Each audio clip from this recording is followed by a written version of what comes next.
Taxi চালকদের যাত্রী প্রত্যাখ্যান নিয়ে আগেও কড়া অবস্থান নিয়েছেন পরিবহন মন্ত্রী। এবার রাস্তায় নেমে পরিস্থিতি খতিয়ে দেখলেন মদন মিত্র।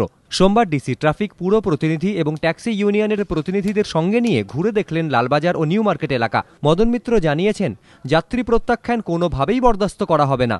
এবার থেকে অভিযোগ পেলে ট্যাক্সি চালকদের লাইসেন্স বাজেয়াপ্ত করা হবে। মঙ্গলবার থেকেই পুলিশকে এ বিষয়ে যথাযথ পদক্ষেপ করার নির্দেশ দিয়েছেন তিনি।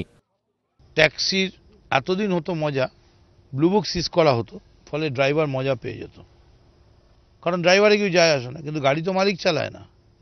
সেই জন্য ড্রাইভারের সঙ্গে সঙ্গে লাইসেন্স সিজ করা, এবং তারপরেও যদি না হয় গাড়ির মালিককে ফোন করে গাড়ি টো করে যেখানে নিয়ে রেখে দেবে, টোয়িং চার্জ দিতে হবে। মন্ত্রী জানিয়েছেন, যাত্রীদের সুবিধার জন্য শহরের 185টি পার্কিং জোন চিহ্নিত করা হয়েছে। সেখানে একসঙ্গে 3 থেকে 4টি ট্যাক্সি পার্কিং করা যাবে। পার্কিং ফি মুকুবের বিষয়টিও ভাবনা চিন্তা করা হচ্ছে। অন্যদিকে এসএসকেএম হাসপাতালেও ট্যাক্সি দৌরাত্ম্য রুখতে তৎপর পরিবহন মন্ত্রী।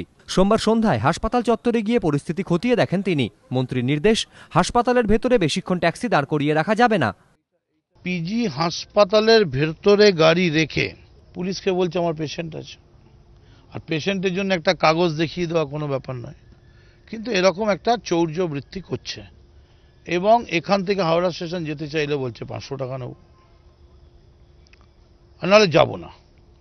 আমরা আজকে এখানে অর্ডার দিয়ে গেলাম, ডিসি সাউথ ছিলেন, কোনো ট্যাক্সি প্যাসেঞ্জার ড্রপ করার পর ম্যাক্সিমাম 4 থেকে 5 মিনিট তার যে ভাড়া নেওয়া, তার বেশি এখানে থাকতে পারবে না।